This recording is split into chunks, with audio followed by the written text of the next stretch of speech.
You didn't expect me to make this, did you? TheDeathMachine! What's good, Yugitubers? It's your boy, TheDeathMachine here, and welcome to my passion project. As many of us know, Yu-Gi-Oh! Is a Japanese card game. And in case my YouTube banner, Godzilla and Kurama Funko Pops, Muscle Girl playmat, My Hero Academia backpack and thermos didn't make it clear enough, I have a burning passion for the country of Japan. And some of the over 10,000 cards history show that Konami is proud of their roots, being inspired by their foods, history, and even their culture. So for this video, I'm going to be talking about my top 10 favorite Japanese-themed archetypes and cards. And for each one, I'm also going to pick a tourist attraction or location in Japan that you may want to visit one day. As of the time I'm recording this video, Japan hasn't reopened its borders to tourists yet. But when the Crush card virus is less of a big deal, I hope you guys have a plus ultra vacation, especially because of this video. And if you're new to this channel, be sure Detroit, smash that like button, and subscribe to my channel for more videos. Now with that out of the way, let's get into it. Number 10. Valiants. Starting this list off is actually my favorite pendulum-based deck, Valiants. Which is sad because when it comes to playing pendulum decks, I suck harder than Kim Kardashian did on that tape. This archetype basically makes both players play a board game and a card game at the same time. On one side, you've got water spellcasters who are based on Feudal Japan, and on the other side, you've got a robot city full of fire machines. If either of their field spells are activated, the other field spell is activated on the opponent's field, and the turn player can activate the effects of either one. That's right, you and your opponent can activate the effects of each other's field spells. NANI?! Valiants is one of my favorite Japanese-themed archetypes because the dichotomy of its themes are consistent with how Japan is in real life. For all of its neon lights and technological innovation, it's still a pretty conservative country that values its old roots and values. For every cool robot, wacky vending machine, and whatever the so this is, you'll see just as many temples, statues, and classical buildings. Their bodies are in the future, but their minds are still in the past. And you know what? That's what makes Japan so awesome. Believe it! I didn't pick a specific place in Japan specifically based on Valiants, because this archetype does a better job of representing Japan as a whole. So all in all, it's a great way to start the countdown. Number 9. Mayakashi. Unlike the previous deck, I actually featured Mayakashi in one of my older videos. Gameplay-wise, it's not the best zombie archetype. All their synchros summon themselves from the graveyard if your opponent gets rid of your monsters, by destroying them by battle or card effect. So if your opponent spins, banishes, or bounces any monsters on your field, your Mayakashi synchros won't revive themselves.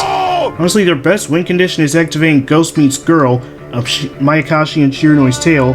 My god, this card's name is longer than One Piece! So neither player can special summon from the hand, deck, or extra deck for the whole turn. And they can banish their Link 3 monster during the opponent's turn to provide the tribute needed to activate that card. So basically their only win con is to activate this trap card, hope their opponent isn't playing Flunderees, and OTK them next turn. Technically they can pull off a Mill FTK with Bone Tower, or Burn FTK with Synchronized Realm, but good luck getting far at your locals doing either. Design-wise though, I love how they're all based on yokai, monsters from Japanese mythology, and as someone who used to love horror with a burning passion, I'm especially fond of their level 11 Gashadokuro. The fact that their card artwork is tied with the Shiranui archetype in a storyline makes them even more interesting. If you're a Mayakashi player, I have a special tourist attraction for you. Go to the city of Tokorozawa, go to the Sakura Town Entertainment Zone, and finally, go to the Kadokawa Yokai Museum. This building has multiple exhibits and stories of yokai that'll make your mouth open wider than Yami Bakura eating steak. Also, why this anime and manga district was named after the most useless character in Naruto is beyond me. Number 8. Suships. Let's face it, even if you didn't know how much of a shameless Japanophile I am, you knew this archetype was going to appear in this video. The actual name of this deck is Gunkan, which is part of Gunkan Maki. What Gunkan Maki is a type of sushi, made of a rice ball wrapped in seaweed and topped with a type of seafood or vegetable. The archetype's overall strategy reflects how this dish is prepared, because their Xyz monsters gain effects that can only be used if they have the appropriate main deck monsters used to make them as material. In fact, this archetype is how I learned about Gunkan Maki. Sushi is, of course, a popular delicacy in Japan, and while you would expect me to pick out a specific sushi restaurant as an attraction to promote in this video, I could do that, but I'd rather leave that up to you as the viewer. There are plenty of popular sushi restaurants throughout the country for you to choose for yourselves. So instead, I want to promote the official kitchen of Japan, Osaka. It's the third largest city in the country and has been called the nation's kitchen because it has tons of great food, a lot of which is from food vendors and restaurants. Look left or right on any street and you'll probably find someone selling takoyaki, okonomiyaki, tempura udon, and so much more. Whether you're a Suships player or just love Japanese cuisine, Osaka's the place where you want to be. Number 7.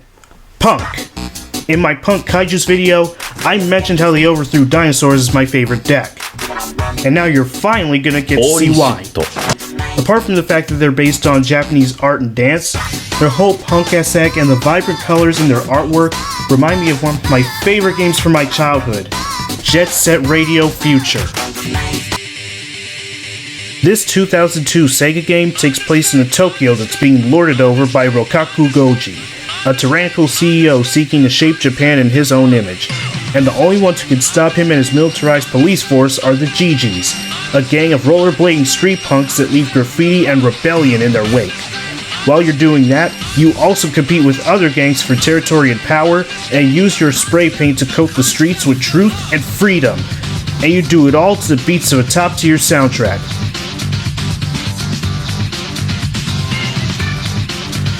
On top of being a competitive deck and an engine that stands as a proud member of the Yu-Gi-Oh meta, P.U.N.K as a whole fills my mouth with the bittersweet taste of nostalgia. And its references to Japanese art forms treat the country with the respect it very well deserves. For me, there's no reason not to like this archetype. There's one last reason why I love P.U.N.K so much. Their youth culture aesthetic and aggressively colorful, flashy art style reminds me of the brightest place in Tokyo, Akihabara. Akihabara, or Electric Town, is basically heaven for anime and manga fans. Here you can look in any direction, find stores chock full of anime and manga merchandise, whether it's a Pikachu plush doll, or a figurine you're gonna put on your desk along with some tissues and hand lotion. And don't look at me, I know what y'all be doing. But that's not all. If you're in the market for some electronics and retro video game consoles, this entertainment district has got you covered. Still not enough? Akihabara's also got some themed cafes that'll just love to trick you into emptying your wallets. Make Cafe, Owl Cafe, Final Fantasy Cafe, the list just goes on and on and on! If you're an anime or manga fan, I strongly recommend coming to Akihabara once Japan reopens its borders to tourists. Number 6. Kaijus.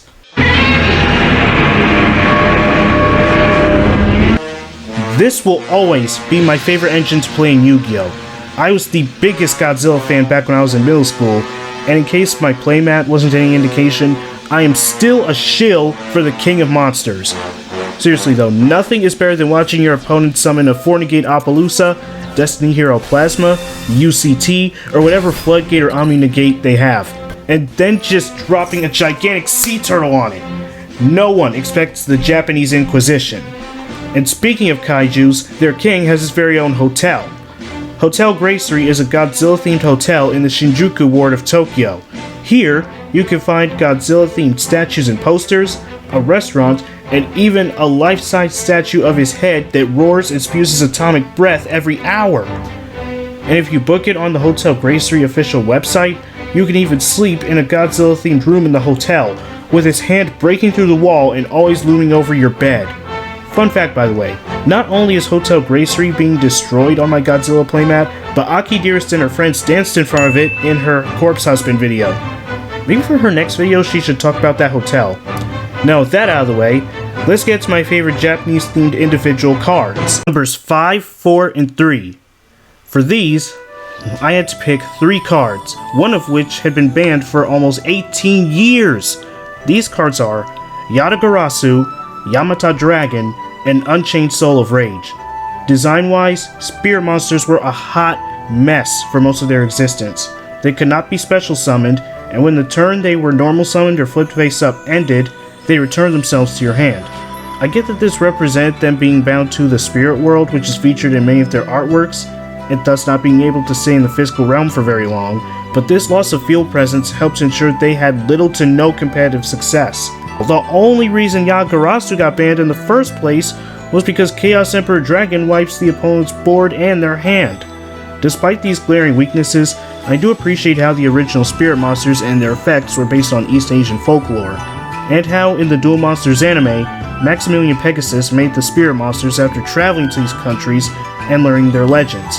Yamata Dragon and Yata Garasu are my favorite spirit monsters due to them being inspired by Japanese culture.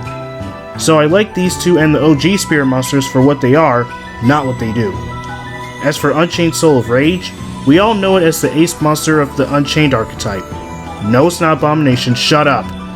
Anyways, this archetype storyline involves Taoism, a Chinese religion which was introduced to Japan, and Shikigami, not Shinigami, a Japanese spirit.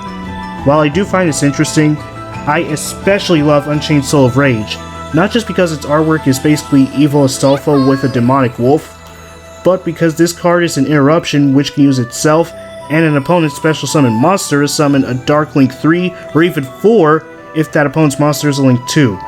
Nightmare Unicorn, Unchained Soul of Anguish, Topologic Trisbana, Bomber Dragon, or even Zerboros. Combine this card with Abominable Chamber of the Unchained, and you can nuke the board on your opponent's turn. The reason why I'm mentioning all three of these cards is the same: religion. Like I said with Valiants, Japan is still a conservative country despite being so modern and technologically advanced. You could go to any city in the country and find at least 5 Shinto or Buddhist temples, and that's at least 5 chances to immerse yourself in the country's culture and faith. I couldn't think of one specific temple to mention because there are just so many of them that are famous and have a rich history. So once again, I'm leaving the choice up to you as to where you want to go. And when you visit these sites, be sure to treat them with the respect they deserve. Number 2, Hungry Burger. This card has to be the second biggest meme in Yu-Gi-Oh! Behind Normal Summon Alistair.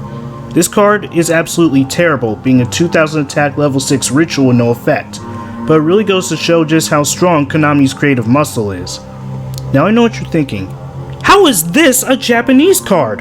Burgers are the top fast food in the USA.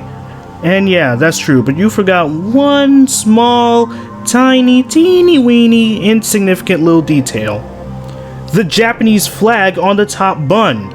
We nuked Hiroshima and Nagasaki in World War II, so as payback, they stole the symbol of American greasy fast foods and put their country's flag on it to make one final mockery of our hedonistic Western way of life. And I love it. Honestly, somewhere along the line, Konami should give Hungry Burger its own archetype. And hopefully, you will get a kick out of this Asian fast food chain called Moss Burger. Located in countries like Japan, Taiwan, Singapore, and even Australia, Moss Burger has gotten creative with ways on how to make the USA symbol of fast food. And they're not the only one. Burger King Japan and its employees are also culinary artists. In the past, they have made and released burgers that make us silly, greedy Westerners shake our heads in disbelief. Kuro Diamond. Burgers blackened with bamboo charcoal and topped with squid ink. Strong Magma. A pound of beef, hot sauce, and powder made of Japan's spiciest peppers. Aka Samurai. The Kuro Diamond but with tomato powder and red pepper sauce instead. And these are burgers that they made in the past and are no longer available to the public. Who knows what they can make after Japan's borders accept tourists again. Number 1. Ending this top 10 list is Interrupted Kaiju Slumber. This card nukes as many monsters on the field as possible, and if even one monster is destroyed, you get to summon 2 different Kaijus from your deck to each side of the field, and they are forced to attack if able. Basically, this card is just let them fight in Yu-Gi-Oh form. This is like every monster movie as a spell card, but no, that's not all. On a later turn, you can then banish it from your graveyard to add a Kaiju monster from your deck to your hand, so you get even more monster removal. In decks like Dinos, Unchained, P.U.N.K, and Mech Knight Invoked, this card in your normal summon can potentially lead to an OTK. For this one, I'm going to reference the same thing twice because they're in 2 different locations. I'm talking about the Godzilla store. That's right, there are 2 actual stores in Tokyo and Osaka that exclusively sell Godzilla merchandise. They have coin banks, alcohol, jackets, energy drinks, movie posters, slippers. The list goes on and on in terms of what kind of merch these stores have. If you're a fan of the King of Monsters, I suggest you get your butt down to Tokyo or Osaka once Japan's stores reopen. Or you can just go on the official Godzilla Store Osaka website. So there you have it, 10 of my favorite Japanese themed archetypes and cards in Yu-Gi-Oh! And 10 places in Japan that you can hit up sometime in the future. I hope you learned something from this video, and I'm glad I made it. Because on this channel, we love Yu-Gi-Oh! And the country that made it, and we are all about the respect. The Japanese culture is all about the respect. It's all about the respect, you know? Ski! Kometo! Toroku!